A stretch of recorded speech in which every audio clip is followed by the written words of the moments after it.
नमस्कार, पोलीस माझा न्यूजमध्ये आपलं स्वागत. आता आपण कल्याण डोंबिवली महानगरपालिकेमध्ये आहोत आणि आज जुने कल्याण शहर भाजप उपाध्यक्ष गणेश खंडारे यांनी आयुक्तांची भेट घेतलेली आहे. कशा संदर्भात ही भेट होती आणि त्यांना निवेदन दिलंय, ते कशा संदर्भात दिलंय हे आपण त्यांच्याकडनं जाणून घेणार आहोत. आज मुळात कल्याण डोंबिवली महापालिकेचे आयुक्त गोयल साहेब यांची आम्ही आज निवेदन त्यांना दिलेलं आहे आणि त्यांची भेट घेतलेली आहे. विषय पण असाच होता की कल्याण डोंबिवलीच्या जे जाहिराती आहे 2014-15चा वेळेचं हे प्रकरण आहे.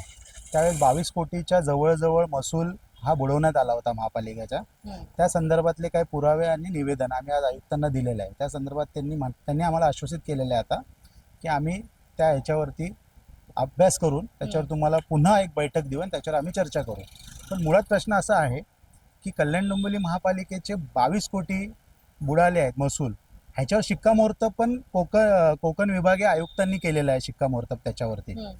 तर आता संबंधित आयुक्त त्या अधिकाऱ्यांचे जे रिटायर झालेले आहेत ते अधिकारी आणि संबंधित कंटकदार ह्यांच्याकडनं तो महसूल रिकवर करणार का, हा मोठा प्रश्न आहे.